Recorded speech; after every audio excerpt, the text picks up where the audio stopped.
sprung up to its historical levels and has increased multiple times since then. You're listening to the Corbett Report. Welcome, friends. This is James Corbett of CorbettReport.com, coming to you in a conversation that is being recorded on the 25th of September 2016. We are talking once again to Michelle Chossudovsky, the director of the Center for Research on Globalization at globalresearch.ca. And as we sit here at the end of September 2016, approaching October 2016, we are approaching the 15th anniversary of the invasion and occupation of Afghanistan.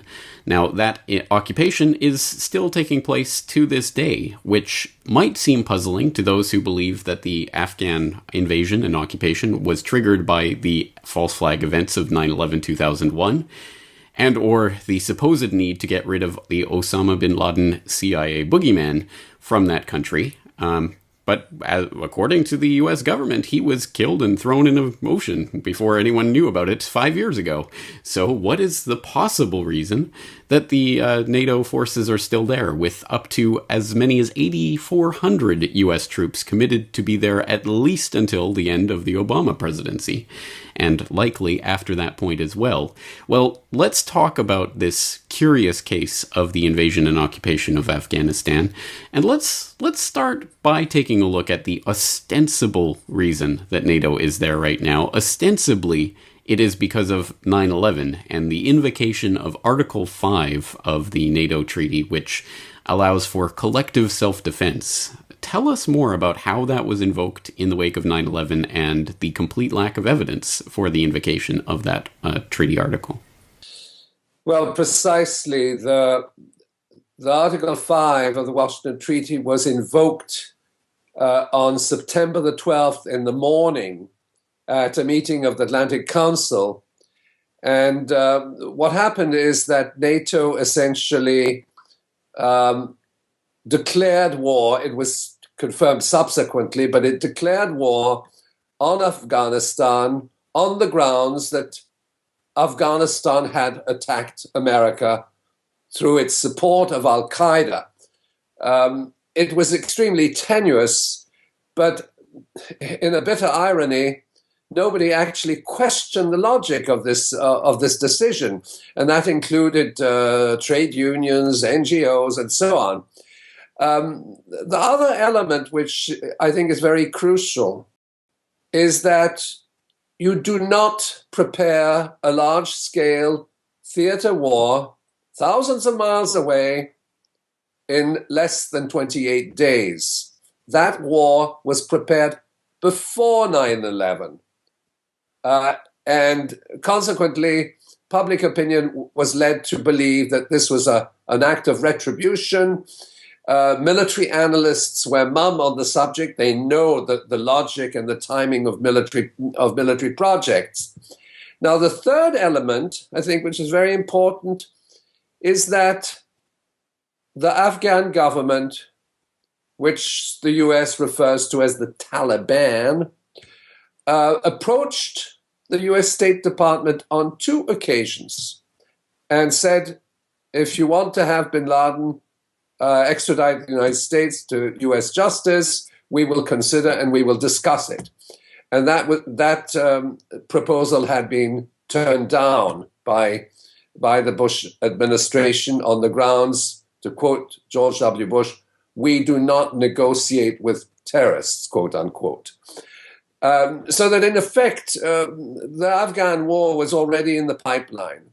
And I think what is also important is that the war in Afghanistan under the global war on terrorism, which was launched with the war in Afghanistan, sets the stage for a series of wars under the same mandate of going after the terrorists. So we have Iraq, then we have Libya, we have Syria, we have Yemen, we also have Pakistan, the drone war, and then we have the extension of the global war on terrorism to sub-Saharan Africa, to Southeast Asia.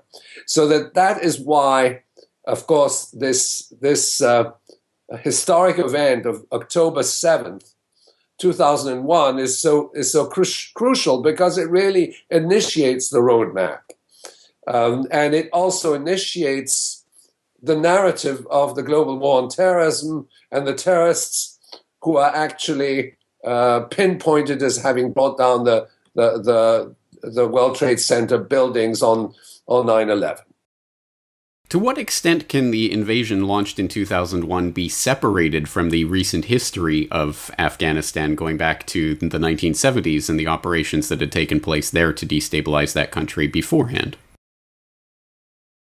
Well, I think we have to look at it as a continuum, in the same way as we have to look at Iraq from 1991 onwards. The war in Iraq started in 1991; it didn't start in 2003. And the war in Afghanistan started in 1979.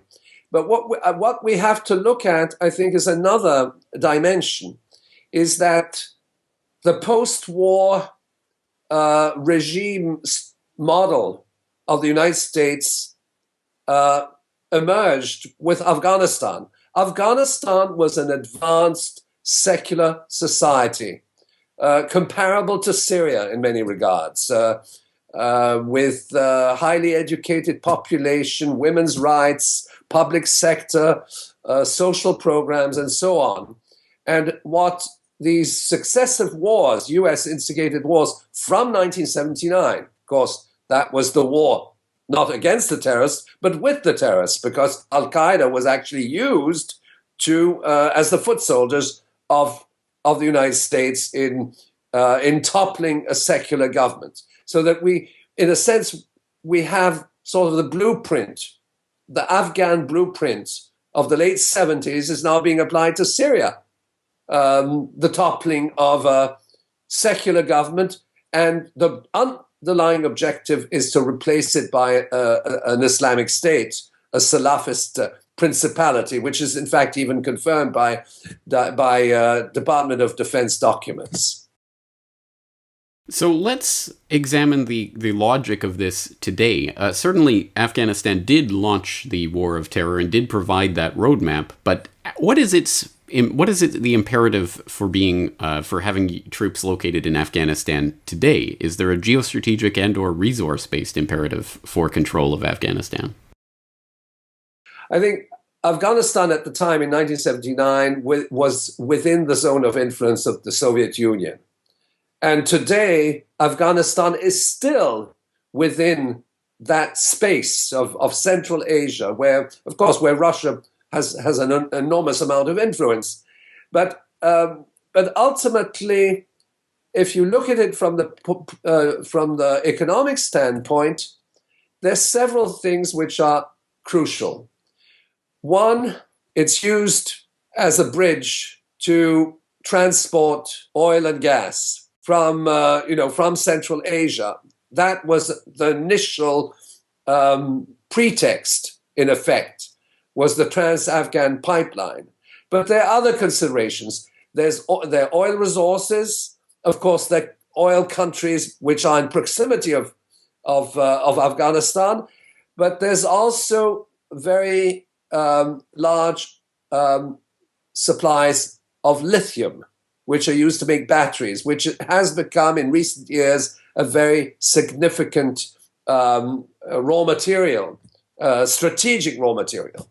But then I think foremost is that Afghanistan today produces over 90% of the world supply of heroin. And the invasion of Afghanistan occurred at a moment when the Afghan government, together with the United Nations, had implemented a far-reaching drug eradication program. In other words, they were eliminating opium and implementing crop substitution with the support of the UN. They were congratulated in the United Nations General Assembly in fall of 2001. And in fact, what the Taliban government achieved was more than 90% collapse in opium production recorded in let's say, in 2001.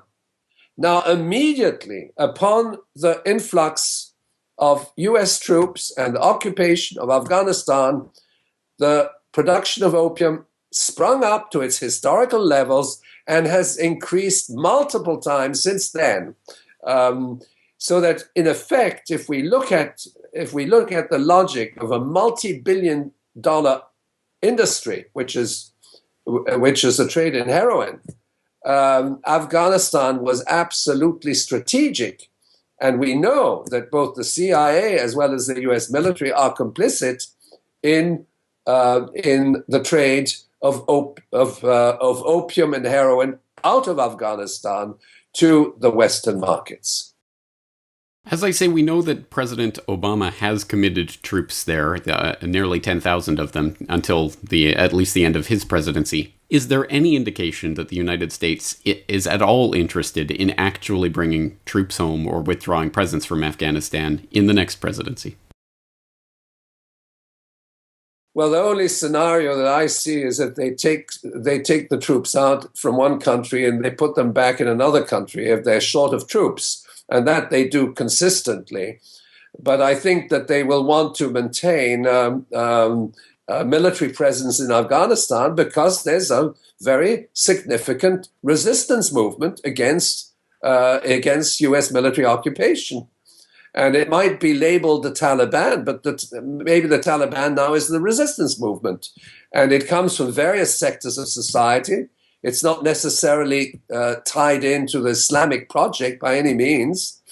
And there you have a country which is asserting its national sovereignty. And that is the kind of situation which the United States doesn't like. And they're going to keep their troops there if they need them to squash that resistance movement. Well, are there any resources that you could direct people to on the subject of Afghanistan and the ongoing occupation? There has been a lot published on Afghanistan. We've been covering Afghanistan from the very outset in 2001, both looking at the military dimensions as well as economic and social dimensions. We've also looked at the history of Afghanistan, focusing on the fact that it was a secular society. And if you look at pictures of the 1970s and 80s, you'll see that people are very westernized. You see the university campus with the girls more or less very stylish, etc. And then you say, well, is that the society which the United States destroyed? A society which is modern, where people are educated and so on and so forth, and they've replaced it with the images that we get on TV, which are a country which is destroyed, its infrastructure is demolished through wear and tear and so on and so forth. Global Research has a collection of articles under dossier Afghanistan in its special reports with several thousand articles which can be consulted by readers. And of course, we will be covering the commemoration of this 15th year of occupation by U.S. forces of a sovereign country in Central Asia. Well, I'm sure I echo the sentiments of the listeners out there in saying that I look forward to that coverage, although it is, of course, not a happy thing to be covering, but it is important to understand this issue and the ongoing occupation and the real geostrategic imperatives that are behind it, so that we can hopefully divert that agenda in the future. Michel Chossudovsky, thank you for your time today. Thank you very much. The Corbett Report is brought to you